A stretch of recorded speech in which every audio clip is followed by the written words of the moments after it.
This one is a silent killer. Pro Tools is full of a lot of complicated settings, and some of them, if you're not aware of them, they could definitely ruin your day, even project, if you are not careful. And this is one of the most notorious settings that people miss and cause you to lose your files. So if you've ever opened up a session and a file is just blank and it's no longer able to play and it doesn't know where the audio is, and then you have to go searching, scrambling your computer, trying to find it, and hopefully you haven't deleted it from wherever you got it originally.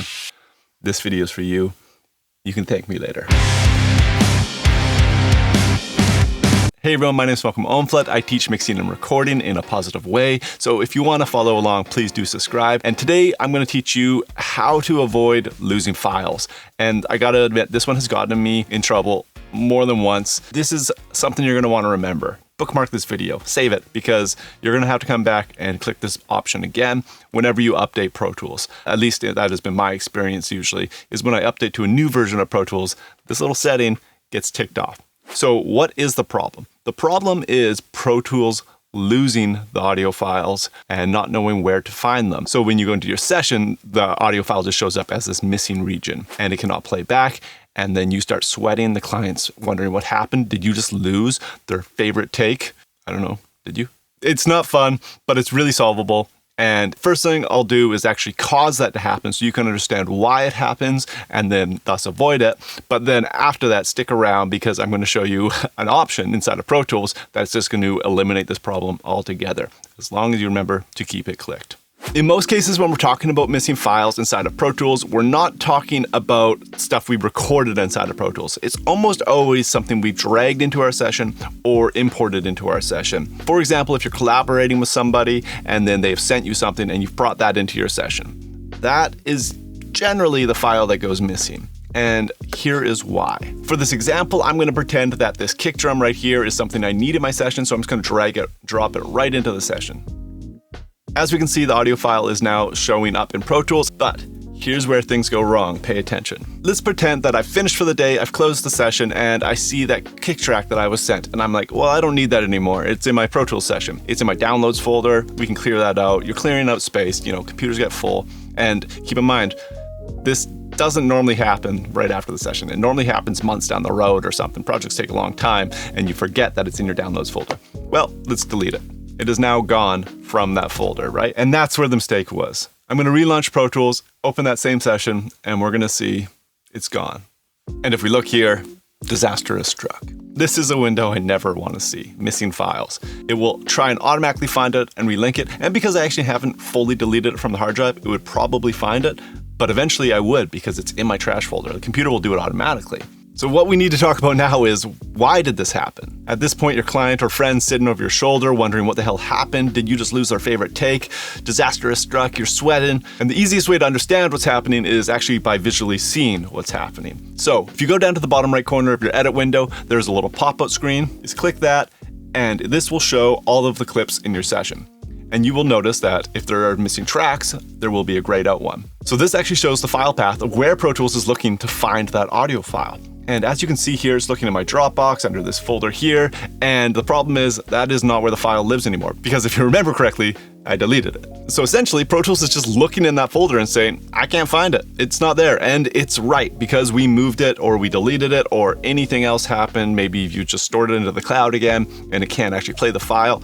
There's so many ways for this to go wrong.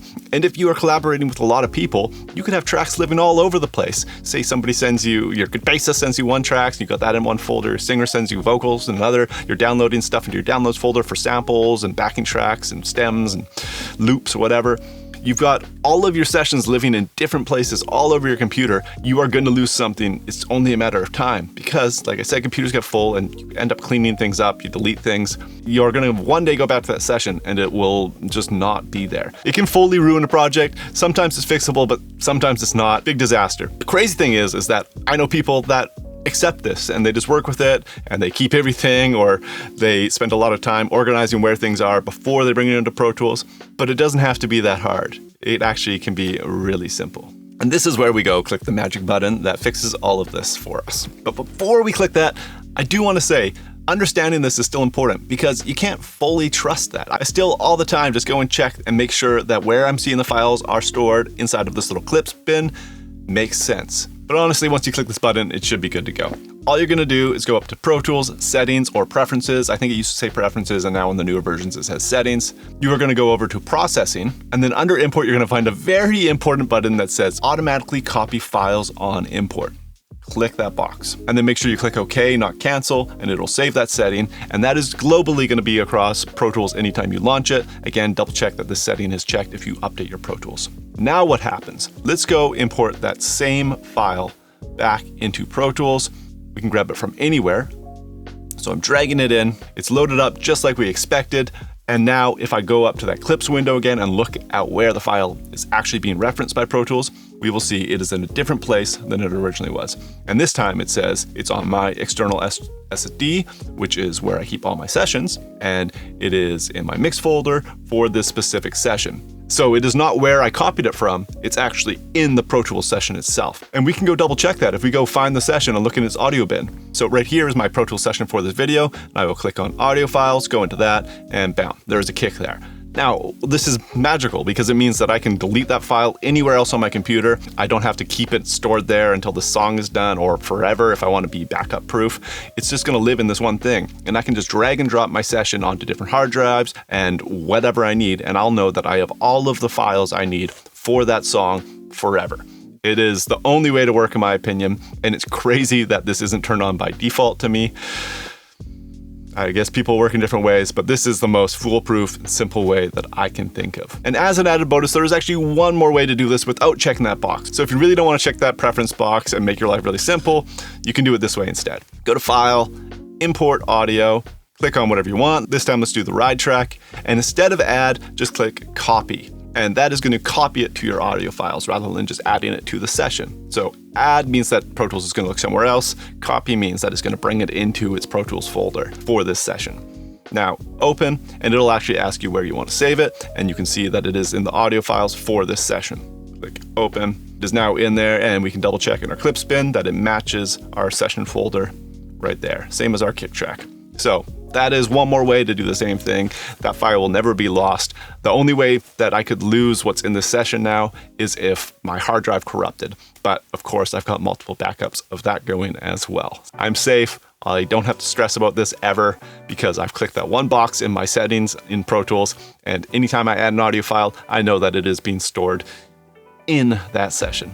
It's a total lifesaver. It's absolute silent killer if you don't know that this needs to happen, because I mean, it happened to me. I know it's happened to other people. It's just not something that people intuitively think would happen. I hope this helped you or helps you in the future. If you enjoyed it, please click the thumbs up and give us a subscribe. It really helps grow the channel. And I'll be back with another tip and video in the next week. Thank you so much. Adios.